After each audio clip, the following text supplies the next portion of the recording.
मैं एक शादीशुदा औरत थी। मेरा पति बहुत बड़ा बिजनेसमैन था। मेरे पति के पास मेरे लिए ज़रा सा भी वक्त नहीं होता था। वह बस अपने कामों में ही बिजी रहता था। यह सब देखकर मैं तंग आ चुकी थी। मेरी ख्वाहिशों को भी वह पूरा नहीं कर पाता था। मुझे वक्त भी नहीं दे पाता था। मैं तंग आ चुकी थी। एक दिन मैं मोबाइल पर वीडियो देख रही थी जिसमें बताया जा रहा था कि अपना अकेलापन को दूर करने के लिए आप इस ऐप में नए नए दोस्त बना सकते हैं। मैंने उस ऐप को डाउनलोड कर लिया और नए नए लड़कों के साथ मैं बातें करने लगी। धीरे धीरे मुझे यह सब की बहुत बुरी लत लग गई। मैं नए नए लड़कों से दोस्ती करने लगी और उनसे बातें करने लगी। मेरा पति काम पर होता था और मैं लड़कों से मिलने जाती थी और उनसे अपनी जिस्मानी ख्वाहिश को पूरा करवाती थी। इस तरह से कई लड़कों के साथ मैं वक्त गुजार चुकी थी। एक दिन मेरा पति कहता है, आज रात को मेरा बहुत ज़रूरी मीटिंग है, इसलिए आज रात वह घर नहीं आएगा, अपने दोस्तों के साथ होटल में ही रुकेगा। मुझे अच्छा मौका मिल गया। मैंने जल्दी से एक नए लड़के को कॉल लगाई और उससे आज रात मिलने को कहा।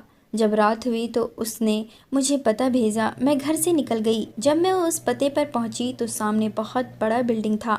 10 मंजिले का बिल्डिंग था। उसने मुझे चौथे फ्लोर पर बुलाया। रूम नंबर 7 था। मैं लिफ्ट से चौथे फ्लोर पर गई। रूम नंबर 7 सामने ही दिख रहा था। मैंने दरवाजे का डोरबेल बजाया। जब दरवाज़ा खुला तो सामने का मंजर देखकर मेरे पैरों तले से ज़मीन खिसक गई, क्योंकि सामने जो आदमी खड़ा था वह कोई और नहीं, वह तो मेरा पति था। फिर उसने जो मेरे साथ किया उसे सुनकर आपके होश उड़ जाएंगे। उसने मुझे उल्टा लिटाकर मेरे ऊपर, मेरा नाम प्रीत है, रात का समय था, मैं बहुत सुंदर लग रही थी। बहुत दिनों बाद मैंने अपने आप को इतना खूबसूरत महसूस किया था। मैं सुबह पार्लर भी गई थी और आज तो ऐसी चमक रही थी कि क्या बताऊं। मैंने कपड़े भी बहुत अजीब से पहन रखे थे। ऐसे कपड़े सिर्फ एक पत्नी अपने पति के सामने ही पहन सकती है, लेकिन मैं ऐसे कपड़े घर से पहनकर निकली। कार में बैठकर उस जगह पर पहुंच गई जहां मुझे जाना था। यह एक बड़ा सा फ्लैट था। मैंने दरवाजे पर दस्तक दी तो एक नौकर ने दरवाज़ा खोला। मैंने कहा कि मैं तुम्हारे साहब से मिलने आई हूँ। तो उसने कहा कि आ जाएं। मैं कमरे में चली गई। कमरे में फ़िलहाल कोई भी नहीं था, लेकिन कमरा बड़ा प्यारा था। बहुत ही बड़ा सा, किसी राजा के महल जैसा बिस्तर पड़ा हुआ था। गोल्डन रंग का बिस्तर था, गोल्डन रंग के सोफ़े और कमरे से बहुत अच्छी खुशबू आ रही थी। मैं बड़ी खुश हो गई कि आदमी तो लगता है बहुत अमीर है। थोड़ी देर के बाद वह आदमी कमरे में आया। मेरा मुंह दूसरी तरफ था। जब मैं उसकी तरफ मुड़ी तो उसने भी मुंह दूसरी तरफ कर रखा था। कहने लगा कि आज की रात तुम मेरी हर बात मानोगी। मैंने कहा कि हाँ। मुझे उसकी आवाज़ कुछ अजीब सी लगी, शायद उसका गला ख़राब था, लेकिन जैसे ही उसने मेरी तरफ मुंह किया तो मैं हैरान रह गई। मैंने कहा कि तुम। अभी मैं हैरान थी कि मेरी हैरानी को एक और झटका लगा जब मैंने देखा कि वह इस कमरे में बिल्कुल भी अकेला नहीं था।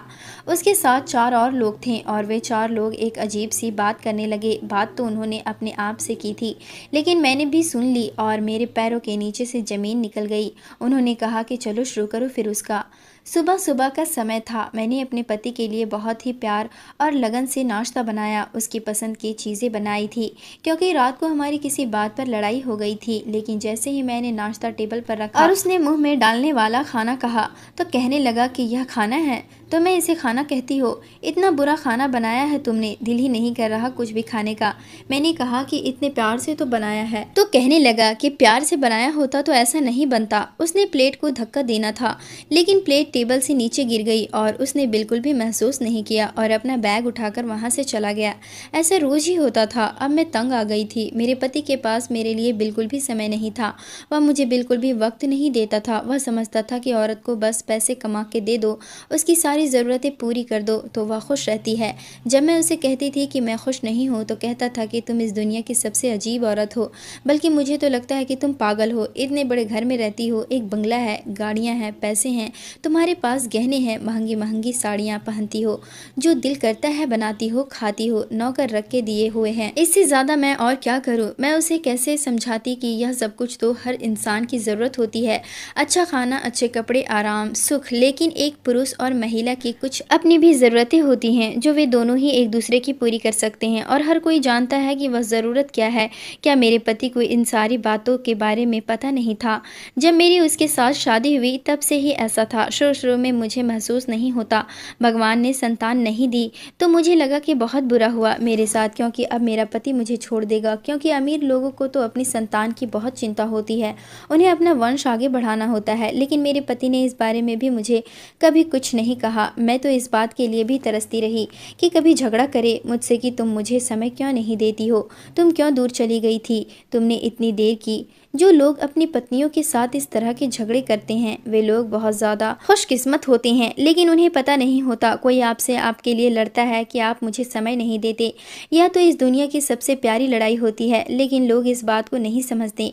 प्रेम के समुद्र में वह नाव सबसे ज़्यादा बदकिस्मत नहीं होती जो तूफान में फंसी होती है। असली बदकिस्मत तो वह नाव होती है जिसके नसीब में ना तो तूफान होता है और ना ही किनारा। और मेरी ज़िंदगी की नाव भी ऐसी ही थी। ना तो मेरे पति को मेरे होने से कोई फ़र्क पड़ता था और ना ही मेरे ना होने से। मुझे धीरे धीरे यह बात समझ आने लगी थी। शुरू में उसे मेरी ज़रूरत थी, लेकिन अब वह भी ख़त्म हो गई थी। उसने अपना बिजनेस इतना बढ़ा लिया था कि अब उसके पास सिवाय बिजनेस के और कोई काम नहीं था। मैंने इस रिश्ते को बचाने की बहुत कोशिश की और हर औरत करती है, मैंने भी की, लेकिन मैं सफल नहीं हुई। एक औरत अपने पति का दिल जीतने के लिए क्या कर सकती है? अच्छे से तैयार होगी, अच्छा खाना बनाएगी, उसकी हर बात मानेगी, कोई जिद नहीं करेगी। यह सब तो मैं कई सालों से कर रही थी, लेकिन कोई असर नहीं पड़ रहा था। अब मुझे ऐसा लगने लगा था कि मुझ में और इस घर में पड़े हुए सामान में कोई फर्क नहीं है। मैं भी इस घर में किसी फर्नीचर की तरह पड़ी हूँ, जिसका दिल किया उठाकर इस्तेमाल कर लिया और जिसका दिल किया तो बस पड़ी रही। किसी को कोई फर्क नहीं पड़ता। एक दिन मैं अपने मोबाइल पर बैठी थी। मेरा पति कहता था कि मोबाइल भी तो लेकर दिया है तो मोबाइल पर कुछ देख लिया करो, लेकिन इंसान कब तक मोबाइल के सहारे अपनी जिंदगी बिता सकता है? क्या जिन लोगों के पास मोबाइल होते हैं उन्हें किसी के प्रेम की या किसी की ध्यान की आवश्यकता नहीं होती? बस मोबाइल से वे अपनी खुशी प्राप्त कर सकते हैं। ऐसा भला कहाँ लिखा हुआ है? मेरा पति तो अचानक से रात के लिए भी कहीं चला जाता था, फोन करता था कि आज रात नहीं आऊँगा, और मैं भी कह देती थी कि ठीक है। अब मैंने अपने पति के कहने पर महिलाओं का एक समूह भी ज्वाइन कर लिया था और हम लोग मोहल्ले में मिलकर भी करते थे। लेकिन जब हम मिलते वह तब अपने पति की तारीफ करती। कोई कहती कि मुझे उसने यह लेकर दिया है तो वह लेकर दिया है, कोई कहती कि हम लोग हॉलीडे पर गए थे। एक दिन मैंने अपने पति से कह दिया कि हम लोग कहीं बाहर चलते हैं, आप भी काम कर कर के थक गए हैं, मेरा भी दिल नहीं लग रहा, कहीं चलेंगे। जिन लोगों के बच्चे होते हैं वे हॉलीडे पर जाने का सोच भी नहीं सकते, लेकिन हम लोग तो जा सकते हैं। मेरे पति को इस बात पर गुस्सा आ गया। शायद मुझे यह बात नहीं करनी चाहिए थी। उसने कहा कि अच्छा, तो इस बात की खुशी है तुम्हें कि हमारे बच्चे नहीं हैं? मैंने कहा कि मेरा यह मतलब नहीं था, बस मैं कहीं जाना चाहती थी। उसने कहा कि कोई ज़रूरत नहीं है जाने की। मैंने कहा कि आप तो कहते थे कि मुझे बच्चे का कोई शौक़ नहीं है। अगर फिर भी आपके दिल में यह बात आती है तो अपना और मेरा इलाज क्यों नहीं करवाते? अभी हमारी कौन सी उम्र गुजरी है? शादी को सिर्फ 10 साल ही तो हुए हैं और मैं आपसे 10 साल छोटी हूँ। इस बात पर भी वह नहीं मानता था। कहता था कि कोई ज़रूरत नहीं इलाज करवाने की, जब होगा तो हो जाएगा संतान। लेकिन ऐसे कैसे होता है कि आप अपनी पत्नी को समय ही ना दें तो बच्चा कहाँ से आएगा? वह इन बातों को नहीं समझता था। बस उसे अपने बिजनेस की किसी बात पर गुस्सा था तो उसने मुझ पर निकाल दिया और कहीं बाहर जाने का प्लान भी कैंसिल हो गया। मेरा कोई अपना भी तो नहीं था इस शहर में। दूसरे शहर में कुछ रिश्तेदार थे, लेकिन वो भी बहुत करीबी नहीं थे। माँ बाप बहन भाई कोई भी नहीं था, इसलिए मैं परेशान रहती थी और अपनी समस्याओं का हल खुद ही निकालती थी। जब इंसान किसी से सलाह भी ना कर सके तो बस जो उसके दिल में आता है वह कर लेता है। मेरे दिल में भी एक बात आई, पर उस समय मेरी नीयत ख़राब नहीं थी। मैंने अपने फ़ोन पर एक ऐप देखा जो अभी अभी लॉन्च हुआ था। उस पर लिखा था कि आप अपनी उम्र के लोगों से दोस्ती कर सकते हैं और अपना टाइम पास कर सकते हैं। मुझे यह बात बिल्कुल भी बुरी नहीं लगी। किसी से दोस्ती करने में क्या बुरा था? मैंने उस ऐप को डाउनलोड कर लिया और उस पर अपना अकाउंट भी बना लिया। पहले ही दिन मेरी एक लड़की के साथ बात हुई। वह भी मेरी तरफ एक शादीशुदा महिला थी और उसके 3 बच्चे थे, लेकिन बच्चे स्कूल जाते थे और वह बोर होती रहती थी। मेरी उससे थोड़ी बहुत बात हुई तो मुझे बहुत अच्छा लगा। ऐसा लगा कि दिल हल्का हो गया। मैंने कहा कि यह ऐप डाउनलोड करके मैंने बुरा नहीं किया। इस ऐप में ऐसा सिस्टम था कि लोग आपसे खुद भी मैसेज कर सकते थे और बात कर सकते थे। मैंने ऊपर अपनी तस्वीर भी लगा दी थी। मैं अभी भी बहुत खूबसूरत थी क्योंकि मैं अपने पति से पूरे 10 साल छोटी थी। और फिर जब इंसान इस तरह का कोई ऐप डाउनलोड करता है, उस पर अकाउंट बनाता है, तो वह अपनी सबसे अच्छी तस्वीर ही डालता है। मैंने भी अपनी सबसे प्यारी तस्वीर डाली थी जिसमें मैं बहुत खूबसूरत लग रही थी। मेरा पति सो रहा था और मैं उस औरत के साथ ऐप पर बातें कर रही थी। तभी मुझे अचानक से किसी लड़के का मैसेज आया। एक पल को मैं डर गई, पर फिर मैंने कहा कि हेलो हाय ही तो कर रहा है। मैंने जवाब दिया। उसने कहा कि आप कौन हैं, कहाँ रहती हैं, क्या नाम है आपका? उसने मुझसे पूछा कि आपकी शादी हुई है, तो मैंने बता दिया। उस लड़के का नाम आकाश था। हम लोगों ने एक दूसरे से काफ़ी देर तक बातें की। उसके बाद मैं सो गई, लेकिन जब मैंने वक्त देखा तो हैरान थी कि मैंने उसके साथ 2 घंटे बातें की और मुझे पता ही नहीं चला कि मैं बातों में लगी थी। सुबह भी बात हो गई। वह पूछने लगा कि आपने नाश्ता कर लिया, नाश्ते में क्या खाया? खाया। मैंने जब उसे बताया तो कहने लगा कि यह तो मेरी पसंद की डिश है, आप ज़रूर बहुत अच्छी बनाती होंगी। दिल में सोचने लगी कि कहाँ से अच्छी बनाई थी। मेरा पति तो मुझे बातें सुनाकर चला गया। वह बार बार मेरी तारीफ करने लगा, मेरे बारे में मुझसे बात करने लगा। पता नहीं आखिरी बार मेरे बारे में मुझसे किसने बात की थी कि मुझे क्या पसंद है, मेरे क्या सपने हैं, मेरे क्या शौक़ है। मुझे तो ऐसा लग रहा था कि मैं अपने आप को भूल ही गई हूँ। लेकिन अभी किसी को यह सब कुछ बताना और फिर इन चीज़ों को याद करना मुझे बहुत अच्छा लग रहा था। मेरी उस लड़के से 4 दिन तक बातें हुई। इसके बाद उसने मुझे अजीब सी बात कर दी। उसने कहा कि कभी मेरे फ्लैट पर आओ, अच्छा समय बिताएंगे। मैं हैरान रह गई। अब मैं इतनी भी कम उम्र की लड़की नहीं थी कि जिसे किसी बात का पता ही ना हो। मैं तो शादीशुदा महिला थी। मैंने उसके मतलब को समझ लिया था। मैंने उसे सीधे कह दिया कि जो तुम मुझे समझ रहे हो मैं वैसी नहीं हूँ। उसने कहा कि फिर तुम इस ऐप पर क्या कर रही हो। मैं उसकी बात समझ नहीं पाई। मैंने उसे ब्लॉक कर दिया। 2 दिन बाद फिर से मेरी एक लड़के से बात होने लगी और उसी रात मेरे पति के साथ मेरा बहुत बड़ा झगड़ा हो गया। उसका कहना था कि तुम्हारी किस्मत की वजह से मेरी एक बहुत बड़ी डील मेरे हाथ से निकल गई। मैंने कहा मेरी किस्मत की वजह से कैसे निकल गई। तो उसने कहा कि क्योंकि सुबह सुबह तुमने मुझसे झगड़ा किया। वह मुझे बुरी तरह बातें सुनाने लगा। उसने मेरे मुंह पर थप्पड़ भी मारा। जब उसने मेरे मुंह पर थप्पड़ मारा तो तब मैंने उसे कहा, जब तुम लाखों की डील्स करते हो तो मुझे बहुत ज़्यादा फ़ायदा होता है। तब कभी तुमने आकर मुझे ये तो नहीं कहा कि तुम्हारी वजह से मुझे इतनी बड़ी डील मिल गई है या मुझे इतनी बड़ी कंपनी मिल गई है, मेरा फ़ायदा हो गया है। आज छोटा सा नुकसान हो गया कि तुमने मुझ पर डाल दिया। तुम्हें ऐसा नहीं लगता कि तुम एक निहायत ही फिजूल बात कर रहे हो। जब मैंने यह शब्द बोला तो कहने लगा कि तुम्हारे मुंह में कब से ज़बान आ गई। और उसने मुझे इतनी ज़ोर से धक्का दिया कि मैं बिस्तर पर गिरी तो बेड मेरे पेट में लग गया और मुझे उल्टी आ गई। वह तो कमरे से बाहर चला गया लेकिन मैं ज़मीन पर बैठकर रोती रही। फिर आज मैंने अपने आप को सामने लगे शीशे में देखा कि इस आदमी के पीछे मैंने अपना सब कुछ ख़राब कर लिया है और यह मेरे साथ ऐसा सलूक कर रहा है। किसी को पता है कि इस आदमी का अपनी पत्नी के साथ कैसा रिश्ता है। लोग समझते होंगे कि बड़ा अमीर आदमी है, उसकी पत्नी भी बड़ी खुश रहती होगी। लेकिन देखो मेरे हालात। मैंने अपने आप को रोते हुए देखा तो मुझे अपने आप से डर लगने लगा। मैंने सोच लिया कि अब मैं नहीं रोऊंगी, अब मैं कभी भी नहीं रोऊंगी। सुबह हुई तो मुझे फिर से किसी का मैसेज आया। उस लड़के का नाम रुचि था। मैंने कहा कि आज मेरा मूड खराब है तो कहने लगा कि क्या बात है, मुझे बताएं। मैंने कहा आपको बताकर क्या होगा। तो उसने कहा कि आप मुझे बताएं तो सही। मैंने उसे अपने दिल की बात बता दी। मैं हैरान रह गई कि मैंने कैसे एक अनजान आदमी को अपने दिल की बात बता दी और मैं रोने भी लगी। वह मुझे तसल्ली भी देने लगा, जो भी करवाने लगा। उसने भी मुझसे 1 हफ्ते तक बात की और फिर एक दिन वही बात कर दी कि आप मुझसे मिलने के लिए आइए। उसने पता भी भेज दिया और यह भी कहा कि मैं आपको सड़क पर मिल जाऊंगा और आपको लेने के लिए खड़ा रहूंगा, आप आ जाइएगा। अब मैं यह सोच रही थी कि मैं जाऊं या ना जाऊं। जब से मेरे पति ने मेरे साथ यह बड़ी वाली लड़ाई की थी उसके बाद हमें एक दूसरे को बुला भी नहीं रहे थे। आज 8 दिन हो गए थे। एक दिन मैं घर से निकल गई और मैं उस जगह पर पहुंच गई जहां पर मुझे उस नए लड़के ने बुलाया था। वह बिल्कुल सामने खड़ा था। कितना ज़्यादा हैंडसम था। उसने मुझे देखा तो ऐसे खुश हो गया जैसे मेरा ही इंतज़ार कर रहा था। फिर हम लोग एक कैफ़े में चले गए। उसमें बहुत अच्छी सी खाने की चीज़ें मंगाई, कॉफ़ी आदि ऐसी चीज़ें मैं पहले भी खाती रहती थी लेकिन आज उसके साथ बैठकर खा रही थी। वह बार बार कह रहा था कि आप मेरी बहुत अच्छी दोस्त हैं। फिर हम लोग एक फ़िल्म देखने चले गए और जब ख़त्म हुई तो हम उसके फ्लैट पर चले गए। मुझे पता ही नहीं चला कि मैंने कैसे वो आखिरी हद भी पार कर दी जो शायद मुझे नहीं करनी चाहिए थी। मैं डर गई थी, परेशान भी बहुत थी। लेकिन आज मेरी ज़िंदगी का सबसे अच्छा दिन था। वो सारी खुशियाँ, वो सारे पल जो मैं हमेशा से अपने पति के साथ बिताना चाहती थी। हमें पैसों की कोई कमी नहीं थी। हम चाहते तो रोज़ बाहर सैर करने जा सकते थे लेकिन वह तो मुझे एक बार भी नहीं ले गया। वो सब कुछ आज मैंने उस अनजान लड़के के साथ बिताए लेकिन अब वह अनजान नहीं था, मेरा अपना बन गया। जब मैं घर आई तो सामने का नज़ारा देखकर हैरान रह गई। मेरा पति सामने बैठा था। मुझे लगा था कि आज वह घर नहीं आएगा। उसने कहा, कहाँ चली गई थी तुम? तो मैंने कहा, अपनी दोस्त के घर चली गई थी। मेरी इस दोस्त को वह भी जानता था। जब मैं फ्रेश होने गई तो मैंने अपनी दोस्त को मैसेज भी कर दिया कि अगर मेरा पति पूछे तो कहना कि हाँ मेरे घर आई थी। उसने कहा, तो क्यों झूठ बोलने के लिए कह रही है? तुमने तो कभी झूठ नहीं बोला। मैंने कहा, बाद में बता दूंगी। मेरे पति ने इस बारे में दोबारा कुछ नहीं कहा पर शायद वह मुझसे सॉरी बोलना चाह रहा था। वह सॉरी इसी तरह बोलता था। सॉरी का शब्द उसकी ज़बान से नहीं निकलता था लेकिन बस अच्छे से बात करता था तो मतलब कि सॉरी हो जाता था।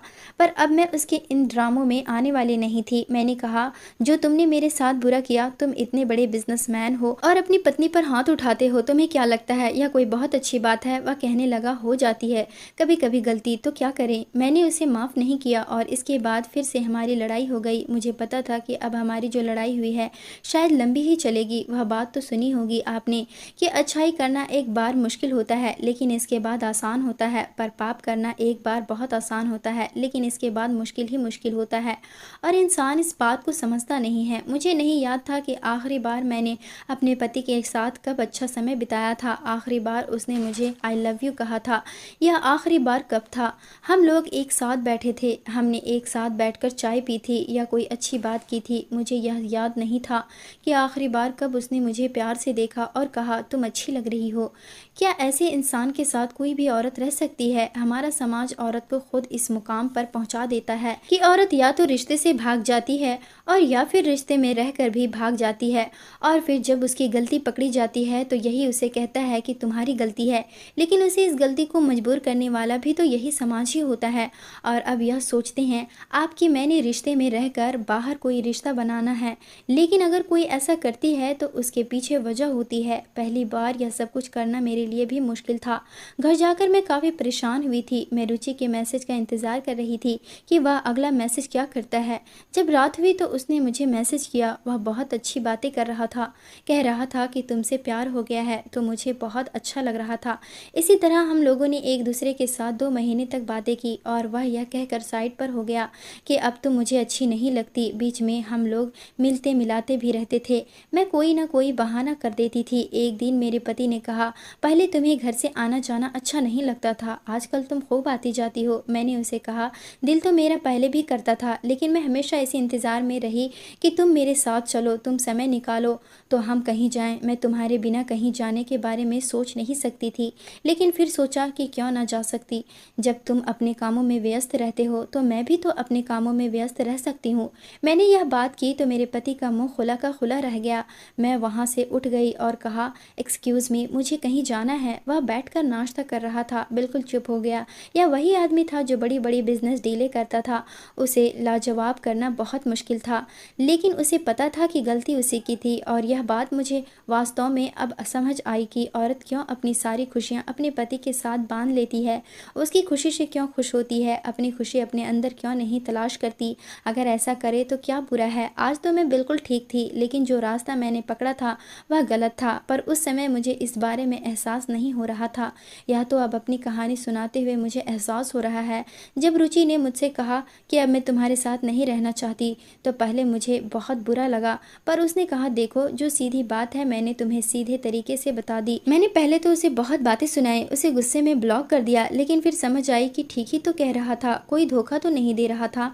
जो सीधे तरीके से बात करनी चाहिए थी वह उसने कर दी। उसने मुझे यह भी कहा था कि तुम्हें इस ऐप पर और दोस्त मिल जाएंगे। अब मैं ऐसा ही करने लगी। पहले लोग मुझे कभी कभार कोई मैसेज कर लेते थे, अब मैं खुद लोगों को ढूंढ ढूंढ कर मैसेज करती हूँ। जो मुझे अच्छा लगता है मैं उसे मैसेज कर देती हूँ। और बड़ी अजीब बात थी कि फ़ौरन रिस्पॉन्स आ जाता था और अच्छा रिस्पॉन्स ही आता था। पहले 1-2 हफ्ते तक खूब बातचीत होती थी, वह भी बहुत अच्छी, बड़ा मज़ा आता था, अजीब सा स्पर्श होता था। सही कहते हैं कि बुरे काम में एक अजीब सा मज़ा होता है, अजीब सी खींच होती है, इंसान करता ही जाता है। और नेकियां करना कभी कभी बहुत मुश्किल लगती है, इसलिए इंसान छोड़ देता है। यही तो परीक्षा होती है, लेकिन हम लोग फेल हो जाते हैं। फिर बाहर मिलने की बातें होती थी, फिर होटलों पर जाते थे, खाना खाते थे और फिर उसके बाद दूसरे होटलों के चक्कर लगाते थे। पहले मैं सब कुछ देखभाल कर जाती थी, कहाँ जा रही हूँ, किस समय जा रही हूँ, अच्छा सा बहाना बनाती थी। अभी मैं ऐसी अजीब सी हो गई, मुझे अपने ऊपर काबू ही नहीं रहा। जब मेरा दिल करता है मैं घर से निकल जाती हूँ। एक बार तो इसी तरह निकल गई। वापस आई तो पति मेरे इंतज़ार में बैठा था। कहने लगा, मैं तो घर में कोई फाइल भूल गया था तो वह उठाने आया। तुम कहाँ गई थी? मैंने कहा, अपनी दोस्त के घर। तो उसने कहा, तुम्हारी दोस्त को ऐसी क्या मुसीबत पड़ गई है कि तुम बार बार उसके घर जाती हो? लेकिन मेरे पति तो किसी तरह चुप हो गए। पर घर के नंबर पर मेरे दोस्त की कॉल आई थी, क्योंकि मेरा फ़ोन बंद था। अब मैं परेशान हो गई कि कहीं मेरे पति ने उससे बात तो नहीं की और कहीं उसने आगे से यह ना कह दिया हो कि वह मुझसे बात करना चाहती है। मेरे तो दिल में डर बैठ गया और यह डर बड़ा ही बुरा था। यह टेंशन बड़ी ख़राब थी कि आपका राज ना खुल जाए। मैंने अपनी दोस्त को फ़ोन किया और पूछा कि तुमने क्या बात की? तो कहने लगी कि मैंने तो कोई बात नहीं की। मैंने फ़ोन किया और पूछा कि मेरे घर कब आ रही हो, लेकिन आगे से कोई बोला ही नहीं। मैंने कहा कि बस फिर हो गया काम। शाम, लेकिन मेरे पति ने मुझे कोई बात नहीं की। शायद उसने इस बात को इतना सीरियस नहीं लिया था। एक दिन रात हुई तो कहने लगा कि हमेशा मुझसे पहले सो जाती हो, आज मुझे तुमसे एक ज़रूरी बात करनी है, इसलिए सोना मत। मैं उससे पहले नहीं सोती थी, मैं सोने का नाटक करती थी। जब वह सो जाता था तो मैं उठकर बैठ जाती थी और मोबाइल पर बातें करती रहती थी। मैंने कहा कि पता नहीं उसे क्या बात करनी है, मुझे तो कोई बात नहीं करनी उससे। उसने कहा कि देखो, जो कुछ भी हुआ है मैंने अच्छा नहीं किया है, मैं तुम्हें बिल्कुल भी समय नहीं देता, तुम भी काफ़ी परेशान रहती हो, लेकिन मैंने एक प्लान बनाया है कि अगले हफ्ते हम लोग एक लंबी छुट्टी पर जाएंगे, कम से कम 15 दिन के लिए। और कहाँ जाएंगे यह तुम डिसाइड करो और जाने की तैयारी करो। और अगर जाने से पहले शॉपिंग करनी है तो ज़रूर करना। शादी के शुरू वाले दिन के कपड़े तो पूरे हैं ना तुम्हारे, मैं तुम्हें इन्हीं कपड़ों में देखना चाहता हूँ। यह बात सुनकर मैं हैरान रह गई कि मेरे पति को हो क्या गया। जो सब कुछ मैं चाहती थी वह करने के लिए तैयार था। शायद यह प्रकृति का कानून है कि आप किसी चीज़ के पीछे पड़ते हैं और आपको चीज़ नहीं मिलती, लेकिन जब आप अपनी इच्छाओं को छोड़ देते हैं तो वह चीज़ आपको मिल जाती है। मैं अपने पति के साथ छुट्टी पर जाना चाहती थी। मैं चाहती थी कि वह मुझसे ऐसी बात करे, वह शादी के शुरू के दिनों को याद करे। और छुट्टी पर जो पति पत्नी नहीं जाते उसका मतलब सिर्फ सैर करना नहीं होता। लेकिन क्या मेरे अंदर अब इस चीज़ की इच्छा थी? उसने तो कभी मेरी ज़रूरतों का ध्यान नहीं रखा। मैं अपनी वही ज़रूरतें तो बाहर से पूरी करवा रही थी। पता नहीं अब तक कितने लोगों के साथ मैं समय बिता चुकी थी, मुझे तो पता भी नहीं था। मैं इस चीज़ को समझ गई थी कि हम दोस्ती करते हैं किसी के साथ, और जब उनका दिल भर जाता है तो कोई और मिल जाता है। यूँ अपने आप को किसी के साथ बांधते नहीं हैं और इस सब में बड़ा सुकून होता है। कोई समस्या नहीं, कोई यह नहीं वो नहीं कि तुमने मेरे साथ बेवफाई की, तुमने मुझे क्यों छोड़ दिया, तुम मुझसे बात क्यों नहीं करती। बस छोड़ो सारी चीज़ों को, जब तक साथ में खुशी मिल रही है रहो, फिर उसके बाद कोई और ढूंढ लो। मुझे तो यह कानून सबसे अच्छा लग रहा था। मैंने अपने पति से कह दिया कि मुझे कहीं नहीं जाना, मेरा दिल नहीं करता। वह हैरान रह गया। उसने कहा कि लेकिन तुम तो खुद ही कह रही थी। मैंने कहा कि मैं कह रही थी, लेकिन अब मुझे आपके साथ कहीं नहीं जाना। वह कहने लगा कि मैं तो इस रिश्ते को एक मौका देने की कोशिश कर रहा था। तो मैंने कहा कि अब मौका देने का समय गुजर गया। वह चुप हो गया। मुझे लगा कि कुछ तो बोलेगा, लेकिन कुछ नहीं बोला। मेरी फिलहाल जिस लड़के से दोस्ती चल रही थी उससे भी दोस्ती छूट गई और मैं अब किसी नए दोस्त की तलाश में थी जो मुझे मिल चुका था। सुबह सुबह ही उससे बात हुई थी। मेरा पति ऑफिस गया तो ऑफिस से उसने फ़ोन किया और कहा कि मैं आज रात घर से बाहर रहूँगा। वह पहले भी बाहर रहता था। मैंने कह दिया कि ठीक है, मुझे वैसे भी उसकी शक्ल देखने का कोई शौक नहीं था, लेकिन आज मौका अच्छा था। मैंने उस लड़के से जल्दी जल्दी बात की और कहा कि चलो आज तो कहीं मिलते हैं। वह भी बड़ी जल्दी में था, तुरंत मान गया। उसने कहा कि ठीक है। उसने मुझे फ्लैट का पता बता दिया और यह भी लिखा कि अच्छे से तैयार होकर आना। मैं वहाँ चली गई। फ्लैट बड़ा खूबसूरत था, कोई अमीर लड़का लगता था। मैं खुद भी तो अमीर थी, लेकिन अमीर लोगों के पास बड़े अच्छे से समय गुजर जाता था, इसलिए मैं खुश हो गई थी। मैं कमरे के अंदर बड़ी चीज़ों को देख रही थी। जब कोई कमरे के अंदर आया मैंने पलट कर देखा तो मेरे कदमों के नीचे से धरती निकल गई, क्योंकि यह कोई लड़का नहीं बल्कि मेरा पति था। मैंने कहा कि तुम यहाँ क्या कर रहे हो? मैं हैरान रह गई कि यहाँ पर कैसे हो सकता था। उसने कहा कि मैंने ही तुम्हें यहाँ बुलाया है। यह सुनकर मेरे तो दिमाग से धुआं निकल गया। इसका मतलब था कि मेरा राज खुल गया था। मैंने कहा कि देखो, मैं बात समझा सकती हूँ। उसने कहा कि तुम्हें कोई बात समझाने की ज़रूरत नहीं है। मैंने तुम्हें आखिरी मौका देकर देखा, लेकिन तुमने मेरी तरफ कदम नहीं बढ़ाया। अब जो तुमने किया तुम्हें उसकी सज़ा मिलेगी। मुझे गुस्सा आ गया। मैंने कहा कि क्या सज़ा दे सकते हो? तुम मुझे छोड़ दोगे तो छोड़ दो। वह इस बात पर हंसने लगा। उसने कहा कि छोड़ दूंगा, लेकिन किसी काम का नहीं छोड़ूंगा। यह बात मुझे कुछ समझ नहीं आई। थोड़ी देर बाद उसने अपने 4 दोस्तों को बुला लिया, लेकिन ये उसके वो दोस्त नहीं थे जिन्हें मैं जानती थी। पता नहीं उनका यहाँ क्या काम था। उन्होंने दरवाज़ा बंद कर दिया और मेरी आँख खुली तो मैं अस्पताल में थी। मेरी हालात बहुत ख़राब थी। अस्पताल वाले कह रहे थे कि यह महिला कभी माँ नहीं बन सकती और शायद उसकी एक टांग भी कभी सही नहीं होगी, अपने पैरों पर भी नहीं चल पाएगी। नर्स डॉक्टर से कह रही थी, लेकिन यह तो पुलिस केस है, अभी तक पुलिस क्यों नहीं आई? तो वह कहने लगी कि इसके साथ जिसने यह सब किया वह बहुत बड़ा आदमी है, इसलिए लगता है पुलिस भी नहीं आएगी। मैं समझ गई थी कि मेरे पति ने मुझसे बदला लिया था, और वह भी बहुत बुरे तरीके से। मैं अपने दोस्त के घर चली गई और कुछ दिन उसके साथ रही।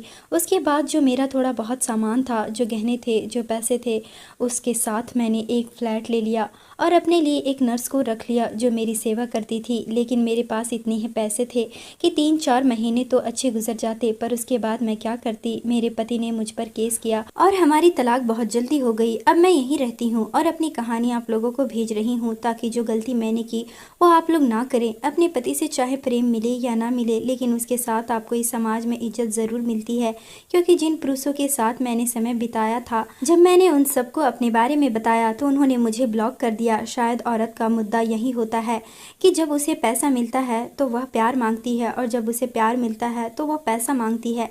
मेरे पास अब कुछ नहीं था और आज मैं सिर्फ 2 वक्त की रोटी खा रही हूँ, वो भी बहुत मुश्किल से, क्योंकि मेरे पैसे ख़त्म होने वाले हैं। पता नहीं जब मेरे पास कुछ नहीं रहेगा, घर का सामान भी बिक जाएगा, तो तब मैं क्या करूँगी।